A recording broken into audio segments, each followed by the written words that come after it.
Chuck Gaidica says we're Grinches. We're critical of their wall-to-wall Christmas music since mid-November. You're a monster, Mr. Grinch. Personally, I think it's a little early. Yeah, a little bit. Somebody emailed us and said that they actually started the day after Halloween. Oh, NIC did? Yeah. The day after Halloween? Yeah, according to this emailer with the non-stop Christmas music. Well, I heard November 15th. I'll go with that. Either way. Corrects us. Yeah, doesn't matter. It's too long. I just don't believe that Chuck likes Christmas music so much that he had to start that. I don't believe that's the reason. I believe this is strictly commerce. That's a fact. If they cop to it, fine. Sure. Hey. I understand that. We do stuff for money, too. Yeah. When the station tries to make money, we're not ashamed of it. Oh, hell, what business doesn't? Boy, I tell you what, if our advertisers don't make money, I'm not happy. That's right. And I hope you pay attention to who they are, and I hope you frequent them, because they support our show, and I hope you support them if you have the option. It's 28 degrees, high of 37, and it's partly sunny. Chucker? Yeah. Are you there, Chuck? I'm here. How you doing? I'm doing great. How are you guys? Good, good. What's going on? Well, I just wanted to make sure I got to you about being a nice guy, that's all. What's going on, though? Seriously, we heard we got a call from Chuck Gaidica. We're like, what in the world's going on? Well, I heard you guys were being, counter Santa. You're against Christmas music. And so I thought, somebody needed to tone you down. I want to send Johnny Mathis to your house and have you deprogram myself. Well, we're against Christmas in August, but, Yeah. I mean, we didn't start it in August. Come on. All right, September. Not September, just before Thanksgiving. That's all right, before Thanksgiving. Holiday mood. November, what, 15th, 16th? Yeah, somewhere in there. Okay. Wall-to-wall Christmas music from the middle of November until Christmas Day. Correct.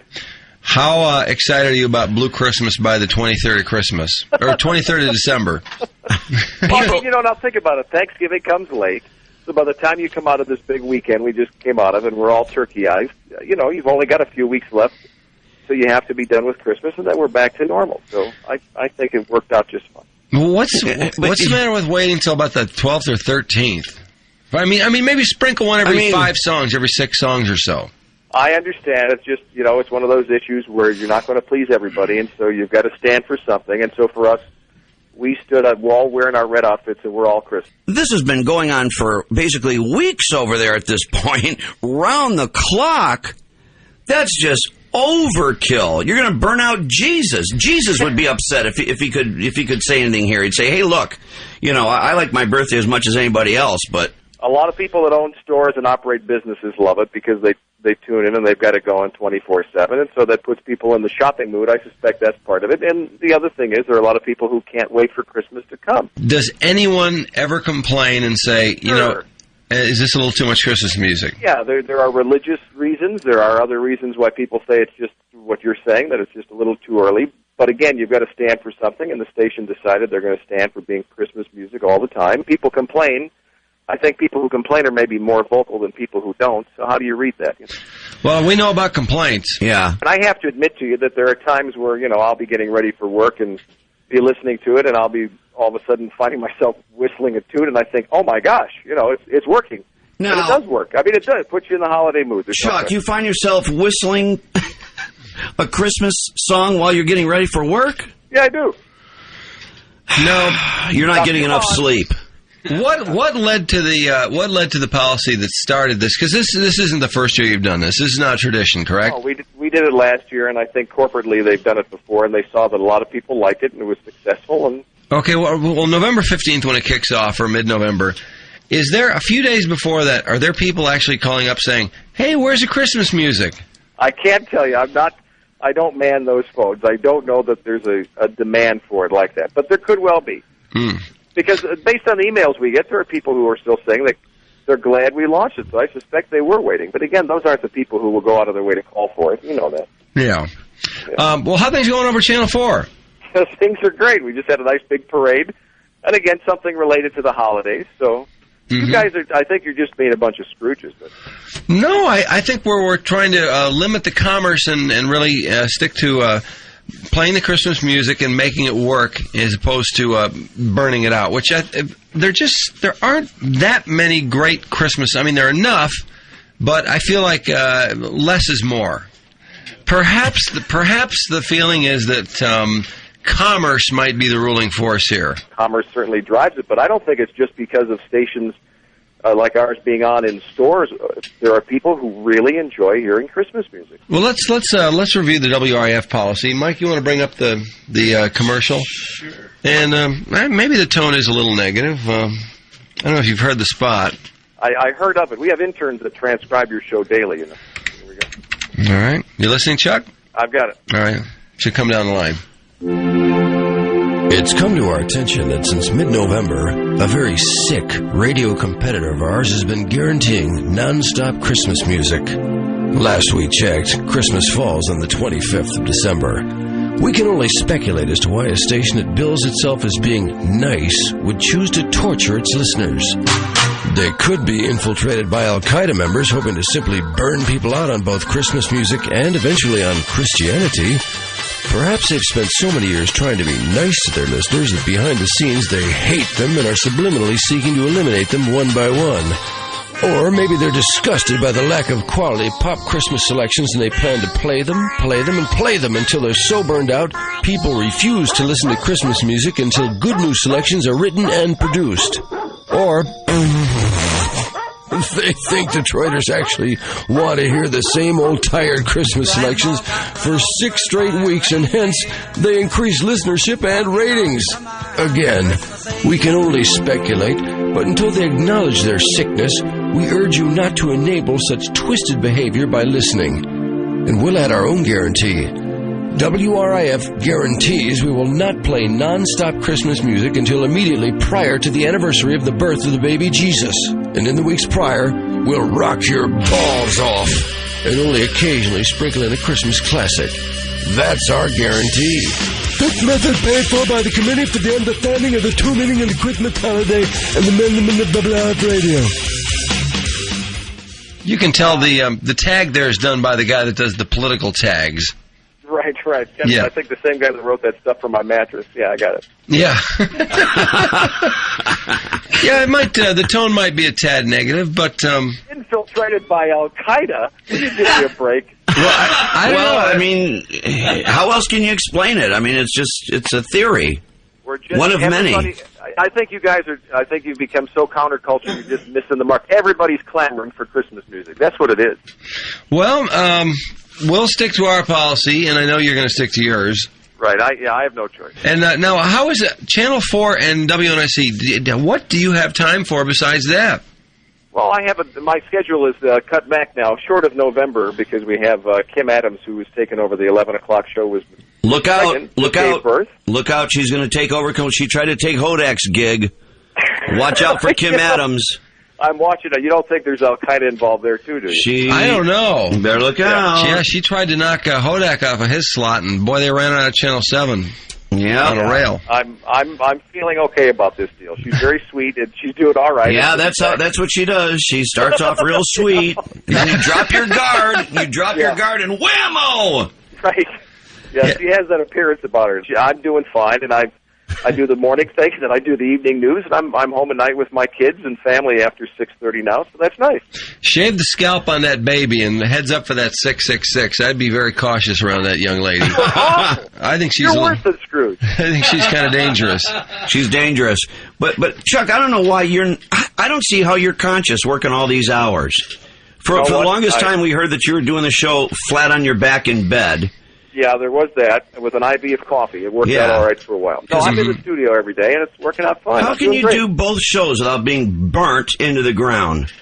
Well, you know what? Do you view what you do as heavy lifting? I'm not quite sure that it is. Maybe that's why you're playing Christmas music round the clock. That takes care of the one job. All I got to do is the weather. I'm doing it's vitamins. I'm doing great, but I appreciate your concern. Thank you. No, this is a lot of heavy lifting over here, actually. Yeah? Yeah, well, I think so. It's a lot of work. We love it, though. Yeah. Oh, I'm not saying it's not work. I'm not saying it's not. I'm just saying that it doesn't burn me out, and certainly hasn't. I've been at it for a while. So I'm okay. I would have never have imagined, though, that a guy full-time in television with a secure job as you had and a successful operation as Channel 4 is would end up on morning radio additionally. Why is that? Well, just because it seems like it'd be such a Channel 4 has been, well, number one pretty much, on and off for, 14 years, right? Right. I just don't know why you'd be seeking to add to it. It seems like you'd have enough to do and it'd be a pretty successful position. Well, I think that part of it has to do with lifestyle and what hours I want to work. That's part of the deal. Working late nights for over 20 years is something that's worked out all right while my kids were growing up, but I decided that it was time for a change, and just like running for public office, the opportunity was there, so either you take it or you don't take it. So you saw it as moving your day up about 5 hours. Well, it was also a great way to, to work on the things that I think came naturally to me, which, our show is different than your show. It's family-based, and it's going to be a little different. It's really more of what's going on in a family's life, and so in that sense, it was kind of a perfect fit for me. Oh, our show's family-based. Well, yeah, dysfunctional family with a twitch, maybe. Not that there's anything wrong with that. Not true. So did you know when you went to NIC that you were going to get out of the 11 o'clock thing? Yeah, I knew eventually that would happen, yeah. Did you know you could make that happen, or did you know it was going to happen? I kind of see through the walls and stuff like that. I knew it would happen. Oh, okay. Was there any wrinkles involved? I mean, was it ever tricky? Was there ever a moment where you thought... Yeah, oh, no, it was tricky. Yeah, it was tricky. Okay. It was much like me. I've described it before. It was me like coming home and saying to my wife, I've met another interesting person. I'd like you to meet her and see if you like her enough that we can all talk together at the dinner table. I mean, it was very tricky, but it's worked out fine. So when do you get your newspaper column? Well, I have that. I do weather for the news right now. Boy. Man, oh man, the guy that never sleeps. Hey, I enjoyed your feature, and this is going way back a little bit, but how many years has Carmen been at Channel 4? Carmen Harlan? Yeah. Oh, my gosh, she's been there longer. I've been there 16 years, so I bet you she's there 20 plus. Did she just had an anniversary, though? Was it 20 or 25? I believe it was 20. Okay, well, they ran a feature on her hairstyles, and it was phenomenal. You know what? She looks better now than she looked 20 years ago. You know what? I agree with you. I think she gets better with age every single day. She's the sweetest, and she's got the best freckles in the world. She is just downright hot. Yep. I'll leave it at that. That's good. Were you surprised to see the move at Channel 7, Guy Gordon moving out and this Clark guy moving in? I don't know all of the inside poop on that one. I suspect they may have found something in research that made them do that. We're in a perennial battle with them. It's a two-station market, and it's always going to be that, at least for the foreseeable future. So I suspect they figured they needed to kick it up a notch somehow. But I think Guy Gordon is a wonderful anchor, and I'm not quite sure why they did it. I'm surprised, actually. Boy, that was quite a shot you took at Channel 2 there, Chuck. I'm surprised. What? Well, you left him right out of the mix. It's between you and 7. Numbers, Fox's numbers are going down. I don't know what to tell you. They're not network affiliates. It's kind of tough. Boy, this bulletin board stuff, if I ever heard it. Yeah, boy, I hate to see that bulletin board Channel 2. Oh, man. Look for them to come roaring up in your rearview mirror within a year. I'm not worried about that one either. More material. Thank you. Do you guys get requested email from... Is there some group out there, some business that's actually been told to email every radio station in the world that we need to be playing more Clay Aiken? I think people know that they couldn't get away with that over here, so they don't bother us. Yeah, they don't even try. But, I would expect Clay Aiken would go over big on NIC. Right. We've got him. Yeah. All right. Okay, well, that's good. I mean, that's one less rotation for somebody else. So, I mean, that's a lot of rotations between the middle of November and December 25th. Yeah, feel free to burn out Clay. Rethink your policy. This Christmas thing, if you launch tomorrow, will be much bigger than you think. So you think we should start our Christmas music in the middle of November, too? No, I was just joking with you. Leave it alone. We'd rather have it all to ourselves. All right. Well, keep burning out Clay Aiken. That's all I ask. Okay. All right, now, I know some people leave the Christmas lights up until March. Why don't you just play the Christmas music till March? No way. I have a campaign now. I'm going to start taking the lights down right after the holidays. In the dark of night, I'm going to sneak up to people's houses. And you will not be playing Christmas music after the 25th? No, I don't believe so, no. Okay. All right. I just thought maybe like people leave the lights up a few extra days, you could play the music a little longer since you like it so much. No, we're not doing that at all. No? Okay. Don't have to worry. All right, Chuck. All right, Merry man. Christmas. Okay, Merry Christmas to you. Yeah, have a great holiday, Chuck. Thanks. You guys too. See you later. Bye-bye. Bye-bye. Chucker, the Chucker. Oh, boy. Oh, you forgot to ask. You forgot to ask about the Chuck wagon. The Chuck wagon. Oh, God. 1,000 heads of him on a van or something. I'll tell you what. And not, Probably better you didn't. Who else is on that show? I mean, honestly, I don't know. And They're on the same time as us. he didn't seem to. But we know who's on other stations. Yeah, but He didn't seem to mention anybody. Well, don't they say it's just his face on the van? Yeah. Yeah, no, it is. It's just his face. So it's just him. Maybe I guess that's how he wants it to be. That's right. I'll tell you what, though, you better look out for that Kim Adams. She's got him right where she wants him. His defenses are down. Yeah, no, we'll see. That was quite a move she pulled at Channel 7. Sure. God, absolutely. I would have never saw that coming. Oh, no way. She must have PO'd Channel 7 something good, though, because they enforced that non-compete. Yep. Enforce a non-compete on a pregnant woman. Yeah, I know it. She must have really irked the hell out of them. Yeah, behind that big smile. Yeah, right, is a ruthless woman. Well, we don't know. We have no idea. Just irresponsible speculation. But Channel 7 invested that Action Adams thing. I mean, they really invested some airtime and some promotion time. And they really did. Apparently, come contract time, that didn't mean a whole lot. Boy, was he. That's right. Boy, was he landing some haymakers on Fox 2 also. Yeah. Didn't expect that out of quote-unquote nice Gaidica. I didn't either. Yeah. Man, he was dropping huge haymakers. Yeah, those are some shots. Even when he pointed it out, he still kept taking shots. Yeah, even. Yep. All right, we're all reeling a little bit here.